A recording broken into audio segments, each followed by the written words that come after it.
అందరికీ షలోం. ఈరోజు యాకోబు నిచ్చెన గురించి మనం కొన్ని విషయాలు తెలుసుకుందాం. ఆదికాండము 28వ అధ్యాయము 10వ వచనము. యాకోబు బెయేర్ షెబా నుండి బయలుదేరి హారాను వైపు వెళ్ళుచు ఒక చోట చేరి ప్రొద్దు కృంకినందున అక్కడ ఆ రాత్రి నిలిచిపోయి ఆ చోటు రాళ్లలో ఒకటి తీసుకుని తనకు తలగడగా చేసుకుని అక్కడ పండుకొనెను. యాకోబు బెయేర్ షెబా నుండి హారాను వెళ్ళుచు ఒక చోట చేరినప్పుడు ప్రొద్దుపోయింది కాబట్టి అక్కడ ఆయన ఆ రాత్రి నిలిచిపోయి ఆ చోట రాళ్లలో ఒకటి తీసుకుని తలగడగా చేసుకుని ఆయన పడుకోవడం అనేది జరిగింది.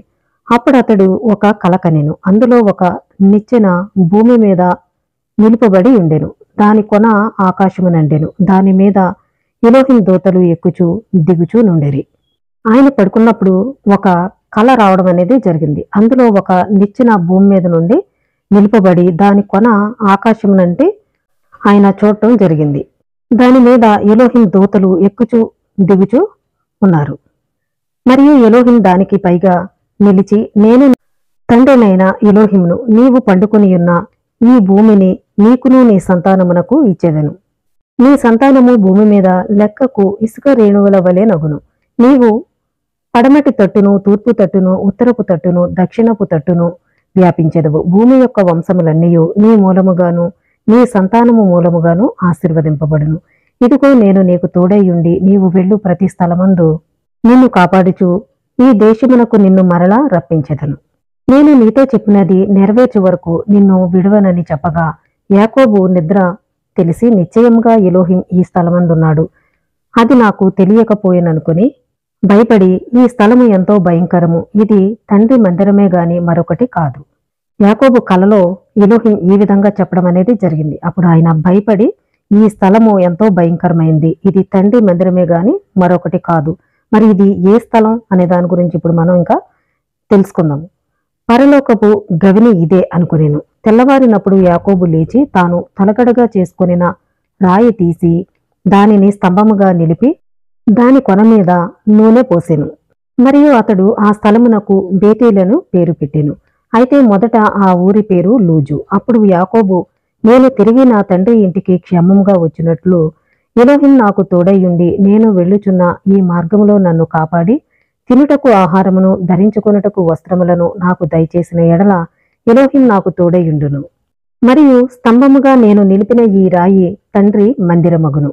ఆయన రాతిని నిలిపిన చోట తండ్రి మందిరము అని ఆయన చెప్తున్నారు. నీవు నాకిచ్చు యావత్తులో 10వ వంతు నిశ్చయముగా నీకు చెల్లించేదనని మ్రొక్కుకొనెను. దీని గురించి ఇశ్రాయేలీయులు ఏమని వివరిస్తున్నారు అనే దాని గురించి ఇప్పుడు మనం చూద్దాం. నిచ్చెన అంటే ఏంటి, అది దేనికి సాదృశ్యం అనే దాని గురించి ఇప్పుడు మనం తెలుసుకుందాం. నిచ్చెన యొక్క ప్రతీకవాదానికి వివిధ వివరణలు ఉన్నాయి. నిచ్చెన ప్రార్థనను సూచిస్తుందని కొందరు అంటారు. యాకోబు టెంపుల్ మౌంట్ పై పడుకున్నాడు. అన్ని యూదుల ప్రార్థనలు ఎలోహింకి ఎక్కే ప్రదేశం. మరియు ఎలోహిం యాకోబుకు ప్రార్థన యొక్క అద్భుతమైన శక్తిని చూపుతున్నాడు. స్వర్గం మరియు భూమిని అనుసంధానించే దాని సామర్థ్యం. మరికొందరు నిచ్చెన అనేది సీనాయి పర్వతానికి రూపకం అని వివరిస్తారు. ఇది తోరా ఇవ్వబడిన పర్వతం. మరియు యాకోబు సందేశం ఏమిటంటే, తోరా దైవిక సంకల్పం మరియు జ్ఞానం వ్యక్తిని స్వర్గానికి కలిపే నిచ్చెన.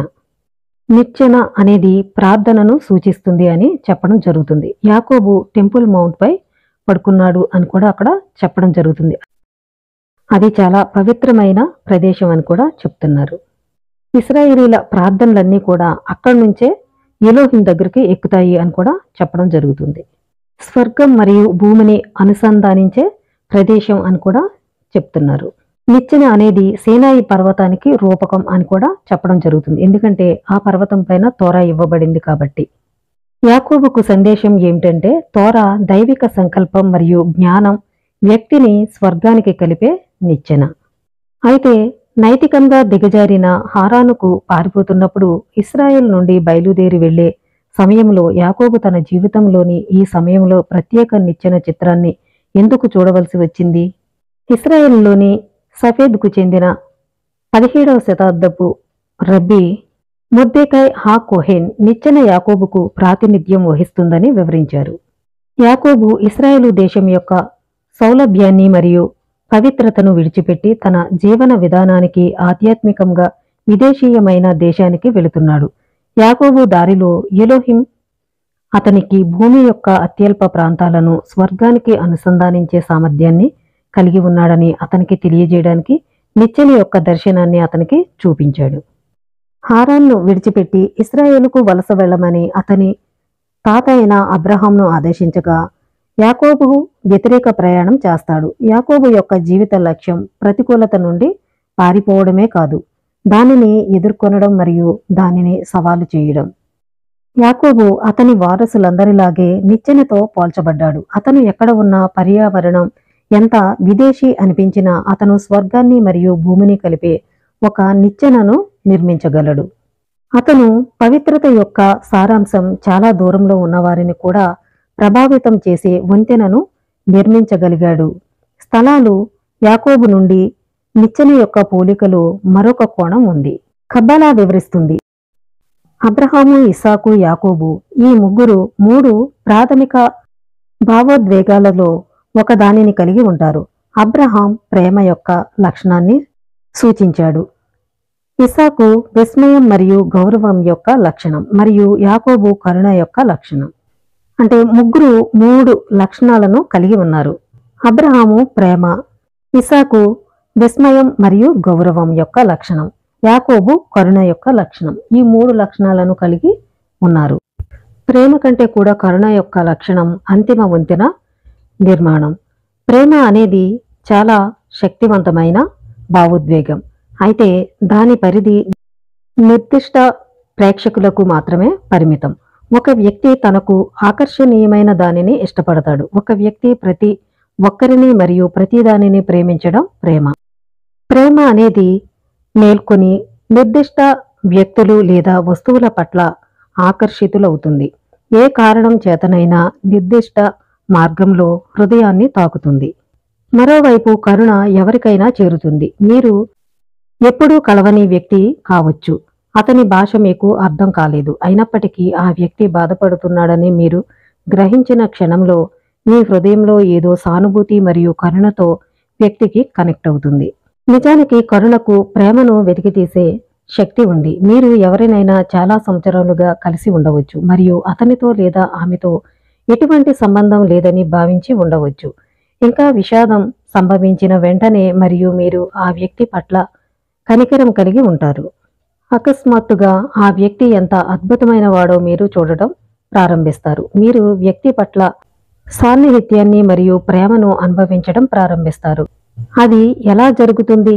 కరుణ సృష్టించిన వంతెనపై ప్రేమ ప్రవహిస్తుంది.